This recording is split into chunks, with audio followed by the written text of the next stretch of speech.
नमस्कार यूएसएन hello doctor में आप सभी का स्वागत है। मैं हूं आपका होस्ट एनवी शर्मा। आमतौर पर ये देखा जाता है कि जब हम गिरते हैं या कहीं से बाहरी चोटिल हो जाते हैं तो पता चलता है कि कहाँ चोट आई और उसके हिसाब से डॉक्टर इलाज करते हैं। लेकिन कई बार शहर के अंदरूनी भागों में चोट रहती है या फिर बाद में कुछ एक्स्ट्रा मसल टिश्यू का ये डेवलप होता है, कभी ट्यूमर के रूप में, कभी भी कुछ और रूप में। उसको कैसे परखना और उससे क्या सीख मिलता है, ये आज हम देखेंगे। हमारे साथ है स्टार गैस्ट्रो केयर हॉस्पिटल के संचालक डॉक्टर सिद्धार्थ धांडे, और इनसे हम बात करेंगे कि एंडोस्कोपी क्या चीज़ है और एंडोस्कोपी के क्या फ़ायदे हैं, क्या नुकसान है, क्या बेनिफिट्स है, क्या रिस्क है। ये सारी बातें आज हम सुनेंगे, लेकिन सबसे पहले उनका स्वागत है। नमस्कार, thank you so much sir. मैं डॉक्टर सिद्धार्थ धांडे हूँ। मैं गैस्ट्रोएंटरोलॉजिस्ट, हेपेटोलॉजिस्ट, इंटरवेंशनल एंडोस्कोपिस्ट हूँ। मैं स्टार गैस्ट्रो केयर हॉस्पिटल में प्रैक्टिस करता हूँ और एंडोस्कोपी जो है ये एक जांच होती है, तो इसके बारे में मैं आज थोड़ी चर्चा करना चाहता हूँ सर। क्या एग्जैक्टली क्या होता है, क्या है सर एंडोस्कोपी क्या होता है और उसको कैसे परफॉर्म किया जाता है? एंडोस्कोपी एक डायग्नोस्टिक टेस्ट यानी कि एक जांच मानी जाती है। इसमें एक लचीली ट्यूब जिसके प्रॉक्सिमल एंड पे सामने की तरफ पे एक कैमरा होता है और एक लाइट होता है, जिसके माध्यम से अपन विजुअलाइजेशन कर सकते हैं। मतलब वास्तविक समय में अपन शरीर के अंदर जो है देख सकते हैं उससे, है ना। इसमें क्या होता है कि पेशेंट को खाली पेट बुलाया जाता है। खाली पेट उनकी ये कोई जो खास वजह है खाली पेट? क्योंकि जब हम एंडोस्कोपी करते हैं तो हम नहीं चाहते हैं कि पेट के अंदर अगर फूड पार्टिकल्स रहे या खाना वगैरह वहाँ पे जमा रहे, तो उस समय क्या होता है कि हमको विजुअलाइजेशन में, देखने में और जांच जो पूरी करने में प्रॉब्लम होता है।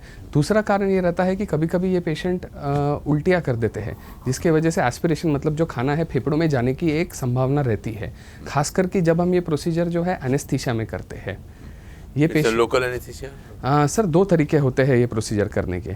एक होता है लोकल एनेस्थीसिया में, मतलब कि गले को सुन्न किया जाता है ताकि जब ट्यूब अंदर जाए मुंह के माध्यम से तो फिर पेशेंट को जो है डिस्कम्फर्ट जो है ना हो। और दूसरा तरीका होता है कि जब हम कोई ज़्यादा इंटरवेंशन कर रहे हैं या फिर लंबी जांच कर रहे हैं या जांच के साथ कुछ चीज़ का उपचार कर रहे हैं या पेशेंट की परिस्थिति अगर गंभीर होती है तो उस समय हम जनरल एनेस्थीसिया भी दे सकते हैं। या फिर एक बीच का एनेस्थीसिया होता है जिसमें सिडेशन देते हैं, जिसमें पेशेंट को ट्यूब डालने के पहले सुला देते हैं ताकि उनको ये चीज़ के बारे में, जांच के बारे में कुछ भी पता ना चले। तो कुछ नौशा जैसी फीलिंग आती है once the tube is inside? हाँ सर, तो एक बार जब ट्यूब अंदर चले जाती है, ये ट्यूब जो है मुंह के माध्यम से अंदर जाती है। मुंह दांतों के बीच में एक बाइट गार्ड करके एक यंत्र होता है, उसको हम रखते हैं, जिसके अंदर से जो है वो ट्यूब जाती है। वो ट्यूब मुंह के माध्यम से अपनी खाने की नली जो फूड पाइप होता है वहाँ से आगे बढ़ते हुए वहाँ पे अपना जो स्टमक होता है, स्टमक तक जाती है। उसके बाद स्टमक के आगे जो डिओडेनम, छोटी आंतड़ी का जो पहला, दूसरा, तीसरा हिस्सा रहता है, वहाँ तक के ये ट्यूब जो है आगे तक जाती है। और ये सारे जो शरीर के अंग रहते हैं इनको विजुअलाइज करती है और यहाँ पे जो जो प्रॉब्लम्स है हम उसको रियल टाइम, वास्तविक समय में कैमरा पे देख सकते हैं। और उसके बाद जब ये ट्यूब अंदर जाती है उस समय मरीजों को कभी कभी थोड़ा नौशिया हो सकता है, जैसे आप बोल रहे हैं कि उल्टी करने की इच्छा। एक बार जब ट्यूब अंदर चली गई और अगर मरीज़ थोड़े कोऑपरेटिव रहे और उनको ज़्यादा परेशानी नहीं हुई तो हम ये जो प्रोसीजर है, ये जांच जो है, ये हम लोकल एनेस्थीसिया के साथ आराम से कर सकते हैं। इसमें ज़्यादा प्रॉब्लम नहीं होता है। सर, एक पूछना, जैसे आपने कहा कि ओरल इंसर्शन होता है। Yes sir. लेकिन मिनिमम इन्वेसिव सर्जरी में जब टू द स्पेसिफिक रीजन को पंक्चर करके वहाँ से ट्यूब डाला जाता है। Yes sir, yes sir. How does that help and this help? हाँ सर, इसमें मिनिमल इन्वेजिव सर्जरी में कहाँ पे, कहीं ना कहीं पे कुछ चीरा या फिर कहीं पे कुछ इंसर्शन होता है। जो नॉर्मल जो अपना स्किन का बैरियर हो जाता है या म्यूकोजा, उसको हम तोड़ते हैं और उसके माध्यम से अंदर जाते हैं। एंडोस्कोपी में कहाँ पे भी कुछ ऐसा नहीं होता है कि इन्वेजिव कुछ नहीं होता है। इस तरह से हम जो डायग्नोस्टिक एंडोस्कोपी करते हैं, जिसमें हमारा काम है सिर्फ देखना कि शरीर के अंदर जो ऑर्गन्स है, शरीर के अंदर जो खाने की नली है, पेट है, उसमें क्या चल रहा है, तो वो देखने के लिए हम ये टेस्ट जो है, जो बेसिक डायग्नोस्टिक एंडोस्कोपी होता है, जिसमें हाँ, जो बेसिक एंडोस्कोपी होता है जिसमें हम सिर्फ देखते हैं और बीमारी का पता लगाते हैं। Then you go to a specific region of that thing. हाँ, तो सर जब हम ये चीज़ देखते हैं अंदर, तो हमको या तो नॉर्मल जो म्यूकोजा, जो अंदर की चमड़ी होती है उसको म्यूकोजा बोलते हैं, जो अंदर की चमड़ी या तो नॉर्मल हो सकती है या तो उसमें कुछ प्रॉब्लम हो सकता है। अगर हमको कोई प्रॉब्लम पता चलता है उस चीज़ में, तो फिर उस चीज़ का हम टुकड़ा निकालते हैं जांच के लिए। जो भी एक मिनिमल इन्वेजिव होता है उससे कुछ होता नहीं है नॉर्मली। वो भी एक सेफ प्रोसीजर रहता है और ये एंडोस्कोपी के दौरान कुछ सेकंडों में ये चीज़ हो जाता है ना। सर इसी से मिलता जुलता एक और है कोलोनोस्कोपी। Yes sir. तो कोलोनोस्कोपी क्या है, कब परफॉर्म किया जाता है, उसके क्या इंडिकेशंस है? Yes sir. सो कोलोनोस्कोपी जैसे एंडोस्कोपी जिसका फुल फॉर्म होता है, जब एंडोस्कोपी एक ब्रॉड टर्म होता है। ये टर्म कैसा कि इसमें एंडोस्कोपी, कोलोनोस्कोपी, ERCP या गायनेक के एंडोस्कोपी, तो सारे एंडोस्कोपी जो स्कोप्स रहते हैं वो उसको एंडोस्कोपी बोलते हैं। तो जब ऊपर से ट्यूब डालते हैं तो उसको इसोफेजो गैस्ट्रोस्कोपी नाम का, ड्यूडेनोस्कोपी नाम का नाम दिया जाता है। तो वैसे ही जब नीचे की आंतड़ी अपने को देखना रहा तो नीचे के रास्ते से जब ट्यूब डालते हैं तो उसको कोलोनोस्कोपी बोलते हैं, जिसमें हम बड़ी आंतड़ी, जो पूरी बड़ी आंतड़ी होती है उसकी जांच करते हैं और उसके साथ साथ जो छोटी आंतड़ी का आखिरी हिस्सा होता है जिसको हम टर्मिनल आइलियम बोलते हैं उसकी जांच करते हैं। ये प्रोसीजर करने के लिए हमको पेशेंट को प्रिपेयर करना पड़ता है। जैसे कि अपर जीआई एंडोस्कोपी के लिए हमको पेशेंट को खाली पेट बुलाना पड़ता है, इसमें हमको उनको खाली पेट नहीं बुलाना पड़ता है, पर उनको एक दवाई पिलानी पड़ती है। दवाई के माध्यम से क्या होता है, और उनको एक लिक्विड डाइट पे रखना पड़ता है। इसके द्वारा क्या होता है कि जो बड़ी आंतड़ी में जो लैट्रिन जमा है, जो स्टूल जमा हुआ है, वो पूरा साफ़ हो जाता है। और हमको ये जांच करने के लिए जो है बड़ी आंतड़ी में लैट्रिन बिल्कुल नहीं चाहिए, क्योंकि अगर लैट्रिन रहेगा तो हम बड़ी आंत की जो चमड़ी होती है उसको अच्छे से देख नहीं सकते हैं, उसकी अच्छे से जांच नहीं कर सकते हैं। तो इसके लिए उनको एक दिन के पहले दवाई दी जाती है, लैक्सेटिव्स थोड़ा हाई डोज में दिया जाता है। वो उनको 1 लीटर पानी में बना के देते हैं और उनको लिक्विड डाइट के साथ वो उसका सेवन करना पड़ता है। तो फिर इसके बाद क्या होता है कि अगर वो ओवरनाइट प्रिपेयर होते हैं, कि अगले दिन रात भर प्रिपरेशन लेते हैं और अगले दिन उनकी जांच होती है, तो रात भर उनको 10, 15, 20 बार लिक्विड जो है लैट्रिन के लिए जाना पड़ता है। अगर वो सुबह जांच ये प्रिपरेशन चालू करते हैं तो उनका ये प्रोसीजर जो है जांच शाम के समय होता है। तो जैसे अपर जीआई एंडोस्कोपी में ऊपर हम देखते हैं, वैसे ही नीचे जो चमड़ी में प्रॉब्लम रहते हैं या बड़ी आंतड़ी के जो बीमारियां रहते हैं, जो प्रॉब्लम रहते हैं, उस चीज़ की जांच होती है इसमें कोलोनोस्कोपी में। मतलब ये हुआ सर कि एंडोस्कोपी और कोलोनोस्कोपी में कोई डिफरेंस नहीं, सिर्फ place from where it is inserted. Yes sir. हाँ। क्या इंडिकेशंस होते हैं सर? सर अगर अपर जीआई एंडोस्कोपी के इंडिकेशंस को ब्रॉडली देखा जाए तो जो कॉमन इंडिकेशंस होते हैं, जो कि हम मरीज़ों में नॉर्मल उनके कंप्लेंट्स होते हैं, वो सबसे बेसिक होता है कि एसिडिटी का उनको प्रॉब्लम है, छाती में जलन होता है, मुंह में खट्टी डकार आती है, कड़वा पानी आता है, खाना निगलने में कभी परेशानी होती है, खाना अटक जाता है, पेट में गैस बनती है, पेट फूल के आता है, खाने का पचन नहीं होता है। तो ये जो होते हैं ये नॉर्मल पॉपुलेशन के लिए बेसिक इंडिकेशंस होते हैं। उसके अलावा जो बाकी इंडिकेशंस होते हैं एंडोस्कोपी करने के, वो होते हैं कि किसी को अगर खून की कमी हो रही है, किसी को खून की उल्टी होती है, किसी को काली संडास होती है, कि जो पेट के माध्यम से जो है जो खून का बहाव हो रहा है, या तो अगर ज़्यादा होता है तो खून की उल्टी होती है, अगर थोड़ा थोड़ा होता है तो फिर काली संडास होती है। तो वो चीज़ देखने के लिए। उसके अलावा जो कैंसर, कर्क रोग होता है, उसके लिए ये चीज़ अगर कोई बड़ा स्कैन हुआ है, किसी को कोई प्रॉब्लम है, उसमें बताया है कि कोई गांठ है पेट में, खाने की नली में गांठ है जिसकी वजह से निगलने में दिक्कत हो रही है, या जो भी परेशानी हो रही है, उस चीज़ को देखने के लिए और उस गांठ का जो है टुकड़ा निकाल के जांच करने के लिए, जो कि पेट के अंदर या खाने की नली के अंदर जो बसी हुई है, उसके लिए एंडोस्कोपी करते हैं। क्या सीरियस कॉम्प्लिकेशंस क्या उठ सकते सर इस कारण? एंडोस्कोपी के नॉर्मली अगर देखा जाए तो ये रिलेटिवली सेफ प्रोसीजर है। इसको विथ और विदाउट एनेस्थीसिया किया। विथ एनेस्थीसिया में जो नॉर्मली जो साइड इफ़ेक्ट्स होते हैं वो एनेस्थीसिया रिलेटेड होते हैं, कि किसी का बीपी कम होना, ऑक्सीजन कम होना, ये सब चीज़ें एल्डरली लोगों में या फिर जो हाई रिस्क मरीज़ रहते हैं उनमें पाए जाते हैं। या फिर अगर किसी को उल्टियाँ हो रही है तो फिर एस्पिरेशन जो होता है, जो अगर खून की उल्टियाँ किसी को हो रही है तो पेट में पूरा खून जमा रहता है, तो उस समय उनको सुलाने के बाद कभी कभी फेफड़ों में वो उल्टी की वजह से जा सकता है। पर ये सारे कॉम्प्लिकेशंस होने की जो संभावना है वो बहुत कम रहती है, 1 to 5% से कम रहती है। तो नॉर्मली डायग्नोस्टिक एंडोस्कोपी का एज सच कोई मेजर कॉम्प्लिकेशन नहीं रहता है सर जी। एक सुना है सर टर्म एडवांस्ड एंडोस्कोपी, ये क्या होता है और इससे मैलिग्नेंसी को डिटेक्ट करने में कितनी सहायता मिल जाती है? Yes sir. So advance endoscopy जो है वो नॉर्मल एंडोस्कोपी, पहले अपने को उसके लिए समझना पड़ेगा कि नॉर्मल एंडोस्कोपी में हम क्या देखते हैं कि जो ट्यूब होता है, एंडोस्कोपिक ट्यूब जो यंत्र होता है, उसके सामने नॉर्मल वाइट लाइट रहती है। जैसे कि अगर आप बल्ब की रोशनी देखें तो वैसे ही ये बल्ब की रोशनी रहती है। तो इसमें जो जैसा दिख रहा है वो अपने को वैसे दिखता है। जैसे जो चमड़ी का कलर अगर पिंक हो, म्यूकोजा का कलर अगर पिंक होता है तो वो अपने को पिंक कलर का दिखता है। तो जैसे कि अपन मोबाइल से कैमरा ले रहे हैं, मोबाइल से कोई फ़ोटो ले रहे हैं, वैसे ही अंदर की फ़ोटो आती है। नॉर्मल लाइट में क्या होता है कि हमको सिर्फ म्यूकोज़ा दिखता है। म्यूकोज़ा मतलब जो पेट की नली, जो पेट का अंदर का लाइनिंग होता है, वो लाइनिंग का सबसे ऊपर का लेयर होता है। उसके नीचे आता है दूसरा लेयर जो सब म्यूकोज़ा होता है, उसके नीचे मसल रहता है। तो ऐसे 4-5 लेयर्स रहते हैं पेट में, जो जिसमें से हम सिर्फ म्यूकोज़ा जो है, जो सबसे ऊपर का है, वो हम देख सकते हैं। अब नॉर्मली इसमें क्या होता है कि जो छोटे छोटे लीजन्स होते हैं, छोटे छोटे प्रॉब्लम्स होते हैं, या किसी को अगर कैंसर होने का जो पहले का स्टेज होता है, जिसमें बाहर के चमड़ी पे जो है वो लीजन अपने को दिख नहीं रहा है क्लियरली, या फिर वो दिख रहा है लेकिन उसमें थोड़ा कन्फ्यूजन आ रहा है, क्लैरिटी नहीं आ रही है, तो एडवांस एंडोस्कोपी इमेजिंग, इसमें नैरो बैंड इमेजिंग इसको बोलते हैं टर्म। इसमें एक ब्लू रेड लाइट जो है उसका फ़िल्टर यूज़ होता है। ये फ़िल्टर के माध्यम से क्या होता है कि हम चमड़ी के अंदर जो है, जो सब म्यूकोज़ा होता है, तो दूसरा लेयर होता है, उसके ब्लड वेसल्स और उसके आर्किटेक्चर जो है उसको देख सकते हैं। जिसके माध्यम से क्या होता है कि हमको पहले पता चल जाता है, या अर्ली पिकिंग अप जो बोलते हैं कि प्रॉब्लम कहाँ पर है और कहाँ पे लोकलाइज्ड है। तो वहाँ से हम समझो एक 5 सेंटीमीटर का एरिया है जहाँ पे हमको प्रॉब्लम दिख रहा है।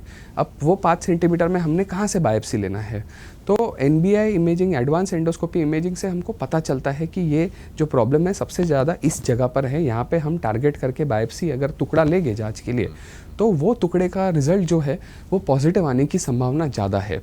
अगर हम नॉर्मली रैंडमली बायोप्सीज लेंगे तो हो सकता है वो टुकड़े का रिजल्ट नेगेटिव आ जाए, हो सकता है वो चीज़ उसमें ना पता चल पाए, जो कि एक प्री कैंसरस यानी कैंसर होने के पहले का जो स्टेज होता है, जिसमें पेशेंट को कोई लक्षण नहीं होते हैं, जिसके वजह से पेशेंट को कोई परेशानी नहीं होती है, वो चीज़ मिस हो जाए। क्योंकि इसका ट्रीटमेंट में बहुत इंपॉर्टेंट रोल होता है। ट्रीटमेंट अगर अपन ने जल्दी कैंसर को पकड़ लिया, जैसे खाने की नली का जो कैंसर होता है, पेट का जो कैंसर होता है उसको अगर, या फिर कोलोन का, बड़ी आंतड़ी का जो कैंसर होता है, उसको अगर अर्ली स्टेज में कैंसर डेवलप होने के पहले, या फिर कैंसर इतना बड़ा हो जाए ताकि वो सारे लेयर्स को फाड़ के दूसरी तरफ, पेट के दूसरे तरफ फैल जाए, उस स्टेज तक आने के पहले अगर हम उसको डायग्नोस कर लेते हैं, उसको पता कर लेते हैं, तो उसका उपचार जो है वो एंडोस्कोपी द्वारा किया जा सकता है। मतलब या तो उसको एंडोस्कोपी द्वारा काट दिया जा सकता है, जला दिया सकता है, पेशेंट की एक जो मेजर सर्जरी है ये वो बच जाती है। इसलिए जो मरीज़ जिनको हाई रिस्क रहता है, जैसे एल्डरली लोग रहते हैं, जैसे तंबाकू का सेवन करने वाले लोग रहते हैं, जैसे मोस्ट इम्पॉर्टेंट जैसे किसी को फैमिली हिस्ट्री है कि इसोफेगस का, खाने की नली का कैंसर है, पेट का कैंसर है, तो ये नॉर्मल जो रिस्क फैक्टर्स पाए जाते हैं उन लोगों में एडवांस एंडोस्कोपिक इमेजिंग से स्क्रीनिंग किया जाता है। यही सेम चीज़ लागू होती है कोलोनोस्कोपी में। कोलोनोस्कोपी में कोलोन कैंसर, जो बड़ी आंत का जो कर्क रोग होता है, वो ऐसा होता है कि वो अपने आप नहीं आ जाता है। उसका एक, जैसे नॉर्मल भाषा में अगर अपन समझना चाहे कि जैसे अपन ने बीज बोया है, वो बीज का पहले पौधा बनता है, पौधे का सालों साल बाद झाड़ बनता है, तो वैसे ही जो कैंसर होता है बड़ी आंतड़ी का, वो एक पॉलिप से शुरू होता है। पॉलिप मतलब एक बहुत छोटी सी गठान जो कि बड़ी आंतड़ी में रहती है, जिसके वजह से किसी को कोई परेशानी नहीं होगी, कोई सिम्टम्स नहीं आते, कोई उसके लक्षण नहीं होते हैं। ड्यू कोर्स वो यस सर, जैसे ड्यू कोर्स में कैसा होता है, जैसे झाड़ बड़ा होते रहता है, वैसे वो पॉलिप की जो साइज़ है वो बड़ी होती रहती है। उसमें भी विभिन्न प्रकार के पॉलिप्स होते हैं। कुछ पॉलिप्स होते हैं जो बेनाइन, मतलब कि जिनसे कैंसर नहीं बन सकता है, उस टाइप के होते हैं। कुछ पॉलिप्स होते हैं जिनमें कैंसर बन सकता है। तो ये पता करवाने के लिए सबसे पहले तो कोलोनोस्कोपी करके उनका जो एडवांस इमेजिंग है, उससे वो पॉलिप को हमको जांच करना पड़ता है कि ये कौन से प्रकार का पॉलिप है। क्या ये पॉलिप आगे जाके, अभी छोटा है, 1 सेंटीमीटर से कम साइज़ में है, क्या ये आगे जाके बड़ा पॉलिप बनेगा, क्या ये आगे जाके कैंसर बन सकता है। इस चीज़ की संभावना जो है वो एडवांस इमेजिंग से, एडवांस एंडोस्कोपी इमेजिंग से अपने को ज़्यादा पता चलती है। रूल आउट कर सकते हैं, रूल आउट कर सकते हैं, क्योंकि पॉलिप का जो ट्रीटमेंट होता है वो है पॉलिप निकाल देना, जो कि दूरबीन के माध्यम से एक छोटा procedure. It can regrow sir, it can regrow. Normally जब हम पॉलिप निकाल देते हैं तो उसका R0 मतलब उसको पूरी तरह से निकाल देते हैं।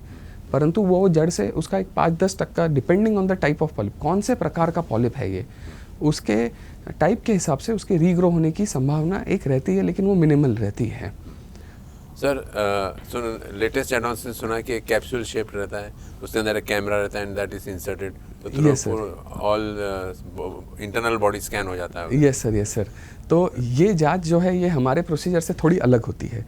इसको बोलते हैं कैप्सूल एंडोस्कोपी, एंटेरोस्कोपी। बट इंडिया में है ये सर? हाँ सर, इंडिया में है, नागपुर में है, कॉमनली परफॉर्म होता है। हाँ। हाँ, तो इसमें क्या होता है कि पेशेंट को वही बॉयल प्रिपरेशन दिया जाता है जैसे कोलोनोस्कोपी में देते हैं, और एक छोटा सा कैप्सूल होता है। कैप्सूल जो है वो पेशेंट को पानी के साथ निगलना रहता है। कैप्सूल के टिप पे जो है एक कैमरा होता है, उसके साथ साथ जैसे यहाँ पे माइक लगा हुआ है, वैसे ही पेशेंट की बॉडी में कैमरा का ट्रांसड्यूसर लगा हुआ रहता है कि रियल टाइम जो है हमको इमेजेस दिखते रहते हैं। हमारे सामने जो है कैप्सूल कहाँ पर है, वो अभी क्या देख रहा है, उस चप की जो फोटोज़ है चलती रहती है।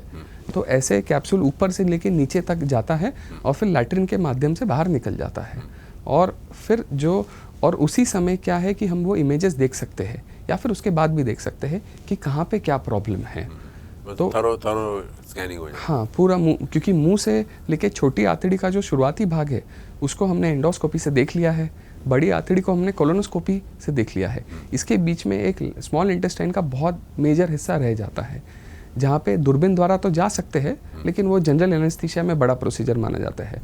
तो इसको नॉन इन्वेसिव बनाने के लिए कैप्सूल एंडोस्कोपी करके ये जो डायग्नोस्टिक जांच होती है ये परफॉर्म की जाती है सर। एक और सुनने में आता है sir, endoscopic ultrasound. Yes sir. उसके क्या क्लिनिकल एप्लीकेशंस क्या होते हैं? सर एंडोस्कोपी को देखा जाए तो उसमें हम सिर्फ पेट के अंदर का जो म्यूकोजा है उसको देख सकते हैं, चमड़ी को। अल्ट्रासाउंड जो होता है वो एक यंत्र होता है। नॉर्मली लोग पेट का अल्ट्रासाउंड कराते हैं, काफ़ी कोई भी नॉर्मल पेट का प्रॉब्लम रहता है तो सबसे पहले एक अल्ट्रासाउंड नाम की जाँच होती है, जिसमें पेट के ऊपर से एक प्रोब रखा जाता है और पेट के अंदर के जो ऑर्गन्स है, जैसे कि लिवर हो गया, उसके बाद पैनक्रियाज का जो ग्रंथ है, पित्त कोशी है, पित्त नली है, ये सबको हम देख सकते हैं। इस चीज़ का जो है एडवांसमेंट हुआ है, जिससे एंडोस्कोपिक अल्ट्रासाउंड नाम का एक स्कोप बना हुआ है, प्रोसेसर। तो उसमें एंडोस्कोप भी रहता है और उसको अल्ट्रासाउंड के साथ मिलाया भी रहता है। अल्ट्रासाउंड का जो प्रोब है वो एंडोस्कोप के ऊपर लगा हुआ रहता है। तो इसके माध्यम से हम दूरबीन द्वारा अंदर जाते हैं, जैसे एंडोस्कोपी होता है वैसे सेम ये प्रोसीजर वैसे ही किया जाता है, और हम पेट के अंदर एवं पेट के जो बाहर ऑर्गन्स रहते हैं, जैसे पित्त कोशी, पित्त नली, पैनक्रियाज, पेट में कोई गठाने हो, ये सब चीज़ों का हम direct visualization, real time visualization कर सकते हैं। सक्सेस रेशियो क्या रहता है सर इसका? सक्सेस रेशियो सर जो ऑर्गन्स होते हैं जो अपने पेट के पास होते हैं, जैसे ऊपर से अगर हम नीचे जाते हैं तो सबसे पहले आता है खाने की नली। तो खाने के नली के आसपास जो ऑर्गन्स होते हैं, जैसे कि हार्ट होता है, हार्ट के बाजू में लिम्फ नोड्स, मीडियास्टिनम नाम का और ये स्पेस होती है जहाँ पे थोड़े लिम्फ नोड्स रहते हैं। फिर हम नीचे जाते हैं तो पेट के राइट साइड में लिवर रहता है, उसके नीचे पित्त कोशी, पित्त नली रहते हैं। फिर छोटी आंतड़ी में जाते हैं तो वहाँ पे डिओडेनम रहता है, लेफ्ट साइड की किडनी रहती है, एक स्प्लीन रहता है, स्प्लीन नाम का ग्रंथ। तो ये सारे जो ऑर्गन्स हैं जो पेट के लाइनिंग के पास में है, उसको हम ज़्यादा बेहतरी से, ज़्यादा रेजोल्यूशन से, ज़्यादा अच्छे से देख सकते हैं एंडोस्कोपिक अल्ट्रासाउंड से। तो अगर कोई चीज़ का डायग्नोसिस करना है, कि समझिए मानिए किसी को इसका मोस्ट कॉमन, जो सबसे कॉमन इंडिकेशन होता है कि पैनक्रियाज जो स्वादि पिंड होता है उसमें गठान आना, तो ऐसा कोई अगर गठान आता है तो जो नॉर्मल सीटी स्कैन या एमआरआई पे पकड़ा गया है, अब ये चीज़ को कंफर्म करने के लिए जो है एंडोस्कोपिक अल्ट्रासाउंड से कि किस बीमारी की गठान है, वो एंडोस्कोपिक अल्ट्रासाउंड से उसको देखा जाता है। मतलब हम उसको रियल टाइम देख सकते हैं कि ये यहाँ पे गांठ है, और उसके साथ साथ उसकी जो जांच होती है कि गांठ में से टुकड़ा निकालना, बायोप्सी लेना मतलब पेट के उस साइड जाके बायोप्सी लेना। तो नीडल से हम पेट की जो चमड़ी है उसको पार करके पेट के दूसरे साइड जाते हैं और वहाँ पे जाके उसका टुकड़ा निकालते हैं एंडोस्कोपिक अल्ट्रासाउंड द्वारा। तो ये डायरेक्ट विजुअलाइजेशन में होता है। कोई ब्लड वेसल रही, खून की नस रही, या फिर कोई और बड़ी नली रही या फिर आंत रही, तो वो बीच में नहीं आती है। तो ये रिलेटिवली सेफ प्रोसीजर, मतलब इसका जो सेफ्टी होता है वो काफ़ी ज़्यादा होता है बायोप्सी मतलब पीस लेने का। उसके साथ साथ क्योंकि हम ये रियल टाइम देख सकते हैं तो हमें पता है कि हम कहाँ से बायोप्सी ले रहे हैं, उसके हम देख के वैसे एरियाज टारगेट कर सकते हैं जहाँ पे हमको सबसे ज़्यादा बायोप्सी पॉजिटिव आने की संभावना होती है। जी, एक इम्पोर्टेंट मुद्दे पर अभी आपने चर्चा के दौरान कहा ERCP। Yes sir. एक्चुअली है क्या और उसको कैसे परफॉर्म किया जाता है, क्या एप्लीकेशन है sir? Yes sir, yes sir. So जैसे कि एंडोस्कोपी एक जांच होती है, ERCP एक जांच से ज़्यादा एक ट्रीटमेंट मॉडलिटी होती है। ERCP? ERCP stands for endoscopic retrograde cholangiopancreatography. मतलब हाँ सर, तो उसको हम भी शॉर्टकट में ERCP बोलते हैं कि ये दूरबीन द्वारा जो है, जो पित्त की नली और पैनक्रियास, पित्त की नली छोटी आंतड़ी में जो दूसरे भाग में जुड़ती है और पैनक्रियास की नली जो दूसरे भाग में जुड़ती है, वो दोनों साथ में जुड़ती है एम्पुला में, छोटे आंतड़ी में। तो वहाँ के माध्यम से हम अंदर की तरफ जाते हैं, पित्त की नली के अंदर जाते हैं और वहाँ पे जो भी प्रॉब्लम रहेगा जो कि पहले डायग्नोज हो चुका है, जैसे कि ज़्यादातर कॉमन देखा जाए अगर कि पित्त नली में किसी को स्टोन हो गया, पथरी हो गई है, पथरी की वजह से दर्द हो रहा है, बुखार आ रहा है, पीलिया हो रहा है, तो वो स्टोन को वहाँ से बाहर निकालना। उसके बाद अगर कोई स्ट्रिक्चर हो गया, स्ट्रिक्चर मतलब जो वहाँ का रास्ता होता है वो सिकुड़ गया है, तो वो स्ट्रिक्चर को डायलेट करना मतलब बड़ा करना और उसके साथ साथ उसका टुकड़ा निकालना। ब्रश साइटोलॉजी करते हैं जांच के लिए कि ये टुकड़ा क्यों हुआ है। उसके अलावा अगर और देखा जाए कि अगर किसी को गठान है जिसने पित्त नली को ब्लॉक करके रखा हुआ है, पीलिया हुआ है, तो वहाँ पे स्टेंट डालना ताकि वहाँ से जो पित्त का जो बहाव है जो लिवर से आ रहा है वो छोटी आंत में आते रहे और मरीज़ का जो पीलिया है वो कम हो जाए, जो इन्फेक्शन है वो कम हो जाए। तो और इसके साथ साथ पैनक्रियास में भी स्टोन और स्ट्रिक्चर जैसे मैंने बताया, उनका उपचार करने के लिए ये प्रोसीजर किया जाता है। तो ये इन्वेजिव प्रोसीजर होता है। सर अभी आपने कहा एंडोस्कोपी कैसे की जाती है, दिखने में तो एकदम सरल दिखता है, इजी दिखता है, ज़्यादा रिस्क नहीं है। हाँ। लेकिन इसको अवॉइड कर सकते हैं क्या एंडोस्कोपी? एंडोस्कोपी को अवॉइड कर सकते हैं, इसके इंडिकेशंस क्लियरली डिफाइंड रहते हैं। जैसे कि जिन लोगों को परेशानी होती है, जिन लोगों को सिम्टम्स होते हैं, उन लोगों की हम एंडोस्कोपी करते हैं। नॉर्मल पॉपुलेशन की एंडोस्कोपी नहीं करते जिनको कोई सिम्टम्स नहीं है।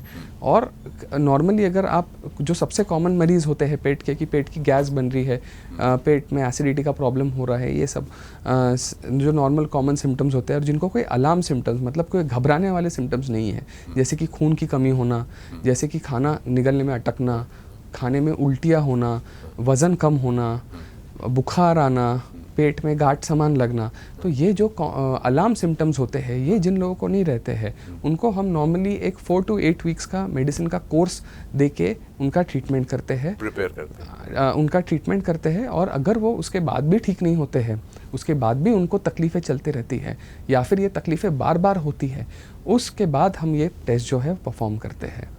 कुछ मिथ्स एंड रियलिटीज अगर आप उसको क्लियर करोगे कैमरा में, ये एंडोस्कोपी से स्टमक डैमेज होता है ऐसा सुना है? नहीं सर, बिल्कुल डैमेज नहीं होता है।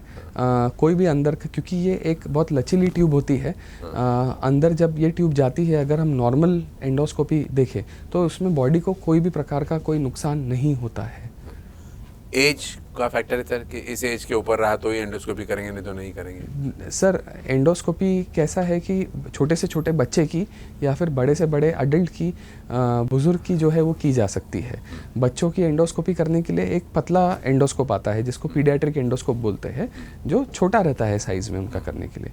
पर बच्चों से लेकर बड़ों तक जो है एंडोस्कोपी कर सकते हैं। हाँ, बच्चों में क्योंकि उनको परेशानी ना हो इसलिए उनको ये जो एंडोस्कोपी है ये एनेस्थीसिया में किया जाता है नॉर्मली। कोई पर्टिकुलर ब्लड टेस्ट करते हैं सर एंडोस्कोपी के पहले? Normally sir HIV, HBsAg, hepatitis B और हेपेटाइटिस C, ये जो 3 वायरस होते हैं जो बॉडी में जो person to person, human to human blood transfusion या ब्लड वर्टिकल ट्रांसमिशन से जो स्प्रेड होते हैं पर्सन टू पर्सन, वो चीज़ का टेस्टिंग करते हैं ताकि जो है स्कोप जो है डैमेज ना हो जाए और किसी और को होने की संभावना। हालांकि हर स्कोपी के बाद, हर एंडोस्कोपी के बाद स्कोप को क्लीन किया जाता है, वॉश किया जाता है, डिसइंफेक्ट किया जाता है और उसके बाद नेक्स्ट एंडोस्कोपी की जाती है। तो नॉर्मली रूटीनली फॉर कंप्लीशन से ये वाले जो जाँच है ये हम करते हैं। सर एज इट इज़ जैसे आपने कहा एंडोस्कोपी को 15-20 मिनट लगते हैं, आधा घंटा लग सकता है एट द मोस्ट, तो इस टाइम पे भी एनेस्थीसिया देना ज़रूरी है कंफर्टेबल बनाने के लिए? सर अगर नॉर्मल एंडोस्कोपी देखा जाए डायग्नोस्टिक, तो उसमें हमको 5 से 10 मिनट के समय लगता है, 5 मिनट ऑन एन एवरेज, जिसमें हम उनका जो है बायोप्सी भी ले लेते हैं और पूरी जांच भी कर लेते हैं। फिर भी एनेस्थीसिया की ज़रूरत पड़ती है? लोकल एनेस्थीसिया देते हैं सर, मतलब जो गला है उसको सुन्न कर देते हैं। जो मरीज़ रहते हैं वो पूरे अवेक रहते हैं, पूरे होश में रहते हैं, उनको पता रहता है कि क्या चल रहा है। अगर वो कोऑपरेट नहीं कर सकते हैं या फिर किसी कारण की वजह से हमको ये प्रोसीजर जो है लंबा करना पड़ेगा, या फिर जैसे कि हम किसी का कोई थेरापेटिक प्रोसीजर कर रहे हैं, कोई इलाज भी कर रहे हैं उसके साथ साथ, उस दौरान हम उनको एनेस्थीसिया देते हैं। तब प्रोसीजर जो है 30 मिनट, 60 मिनट, 50 मिनट उस it's comfortable, safe? It is safe, it is comfortable, और जो मरीज़ है उनको बिल्कुल डिस्कम्फर्ट नहीं होती और उनको बिल्कुल पता नहीं चलता है कि ये। एंडोस्कोपी से हार्ट के ऊपर कुछ फ़र्क पड़ता है? एंडोस्कोपी से हार्ट के ऊपर फ़र्क नहीं पड़ता है, हाँ, लेकिन जो हार्ट के मरीज़ होते हैं वो ज़्यादातर खून पतला करने की दवाइयाँ लेते हैं 2-2, और अगर हम कोई इंटरवेंशन कर रहे हैं, मतलब एंडोस्कोपी द्वारा कोई बीमारी का उपचार कर रहे हैं, या समझिए तो या फिर कहीं से टुकड़े ले रहे हैं, या फिर एंडोस्कोपिक अल्ट्रासाउंड द्वारा नीडल डाल के गठान, पेट के अंदर की गठान का टुकड़ा ले रहे हैं, तो उन मरीज़ों में हम जो 2 खून पतला करने की दवाइयाँ हैं उनको कम कर देते हैं 5 दिन के लिए। तो वो सिर्फ एक ही खून पतला करने की दवाई पे उनको रखा जाता है, ये प्रोसीजर इंटरवेंशन करने के पहले। या फिर हम कोई पॉलिप निकाल रहे हैं कोलोनोस्कोपी या एंडोस्कोपी करके, तो वो पॉलिप काटेंगे तो ब्लीडिंग की संभावना बढ़ जाती है। तो इसलिए जो हार्ट के मरीज़ रहते हैं उनको जो है खून पतला की दवाइयाँ जो है उसको ऑप्टिमाइज़ किया जाता है। दूसरा, जो हार्ट फेलियर के मरीज़ रहते हैं, जिनका हार्ट काफ़ी वीक होता है, उनका हम नॉर्मली कार्डियोलॉजी के फिटनेस के बाद कि क्या इनका प्रोसीजर किया जा सकता है जो एंड स्टेज, तो उन लोगों में थोड़ा हाई रिस्क हो जाता है वो पेशेंट पॉपुलेशन में। तो वो प्रोज एंड कॉन्स, जो उसके फ़ायदे नुकसान देख के ही वो चीज़ की जाती है। अभी आपने कहा कि एडवांसेस हुए मेडिकल साइंसेस में, एक और टर्म सुना है कि double channel endoscopy. Yes sir, yes. And how is it better than the single channel? Double channel endoscopy जो होता है वो नॉर्मल एंडोस्कोपी रहता है। नॉर्मल एंडोस्कोप में जो ट्यूब होता है, जो एंडोस्कोपिक डिवाइस होता है, उसमें एक चैनल होता है एक्सेसरीज जाने के लिए। मतलब हम टुकड़ा ले रहे हैं, हम ब्लीडिंग रोक रहे हैं, हम अगर किसी की ब्लीडिंग है उसको क्लिप डाल के बंद कर रहे हैं, तो वो चीज़ के लिए एक एक्सेसरी का चैनल होता है। डबल चैनल एंडोस्कोप का फ़र्क यही है कि इसमें 2 ट्यूब एक्सेसरी चैनल होते हैं, मतलब आप एक टाइम पे 2 एक्सेसरीज डाल सकते हैं। इसका मेन यूज़ जो आजकल होता है वो होता है एंडोस्कोपिक स्लीव गैस्ट्रोप्लास्टी में। मतलब कि जो ओबेसिटी, जो मोटापे का उपचार होता है एंडोस्कोप द्वारा, कि जो पेट होता है वो बड़ा होता है, उसको सिया जाता है, उसको स्टिच करके जो है छोटा किया जाता है। ये लैप्रोस्कोपी मतलब बाहर से भी कर सकते हैं और एंडोस्कोपी द्वारा अंदर भी कर सकते हैं। तो जब ये अंदर से करना रहता है एंडोस्कोपी द्वारा, तो इसमें स्टिच लगता है, तो वो टाका लगाने के लिए जो है डबल चैनल एंडोस्कोप का यूज़ होता है। नॉर्मल रूटीन प्रैक्टिस में ये बहुत कम यूज़ होता है। या फिर अगर किसी मरीज़ को बहुत ज़्यादा ब्लीडिंग हो रही हो और उसका ब्लड जो बाहर निकालना है, सच ओकेशंस में, हाँ, सक करना है बहुत सारा ब्लड, तो फिर वो सक करने के लिए जो है डबल चैनल स्कोप यूज़ करते हैं। तो इसका रूटीन में बहुत ज़्यादा यूज़ नहीं रहता है, बहुत लिमिटेड इंडिकेशंस रहते हैं इसके। रेयर है? हाँ सर, रेयर है।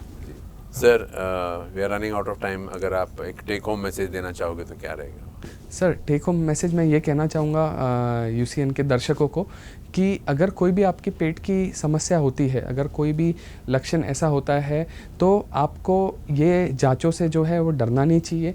ये जांच में अपने को फ़ायदा ज़्यादा होता है और चीज़ें ज़्यादा पता चलती है। ये ज़्यादा इन्वेजिव जांचें नहीं होती है, जैसे कि आप बाहर से जो है अल्ट्रासाउंड करते हैं, सीटी स्कैन करते हैं, वैसे ही ये जांच होती है पेट के अंदर देखने की, क्योंकि पेट के अंदर की जो बीमारियां है वो अंदर तक सीमित रहती है, और जो बड़े जांच होते हैं सीटी स्कैन समान, उसमें काफ़ी बार ये चीज़ें पकड़ में नहीं आती है। तो ये बहुत रिलेटिवली सेफ़ है। एंडोस्कोपी जो होता है वो बहुत ही सेफ़ प्रोसीजर माना जाता है। इसके कोई दुष्परिणाम नहीं होते हैं, इससे आपको कोई नुकसान नहीं होता है, और जल्दी चीज़ों को पकड़ने में ये मदद करता है। जैसे कि नॉर्मल परिस्थिति में क्या होता है कि काफ़ी बार जो कर्क रोग के मरीज़ रहते हैं वो आखिरी स्टेज में पहुंचते हैं। वो जब पूरा कर्क रोग फैल जाता है और शरीर में इलाज के लिए सिर्फ कीमोथेरेपी दवाइयाँ बचती है, आखिरी स्टेज में पहुंच जाता है, उस समय वो डॉक्टर के पास पहुंचते हैं, क्योंकि उसके पहले उनको कोई लक्षण नहीं रहते हैं। तो जाहिर सी बात है उनको वो चीज़ समझ में नहीं आती है। तो ये चीज़ जो है पहले पिकअप करने के लिए जो है एडवांस एंडोस्कोपी जो है अभी नागपुर में अवेलेबल है, काफ़ी जगह पर होती है, हमारे यहाँ पे भी होती है। और ये जात से हम जो एल्डरली पॉपुलेशन है, जो बड़े बुज़ुर्ग लोग हैं, और उसके साथ जो हाई रिस्क पॉपुलेशन है कि परिवार में किसी को कोई कर्क रोग हुआ है, किसी परिवार के सदस्य को, किसी को टोबैको अल्कोहल का जो है सेवन की हिस्ट्री है, और किसी को कोई अलार्म सिम्टम्स है, मतलब कोई किसी का खून कम हो रहा है बिना किसी वजह के, किसी का वज़न कम हो रहा है बिना किसी वजह के, खाना अटक रहा है, उल्टियाँ हो रही है, तो ऐसे जो घबराने वाले जो सिम्टम्स होते हैं, अलार्म सिम्टम्स जो बोलते हैं, उन लोगों में ये चीज़ अपने को कर लेना चाहिए, क्योंकि इससे अपने को फ़ायदा बहुत ज़्यादा है। Thank you very much doctor, it is a pleasure talking to you. Thank you sir, thank you so much.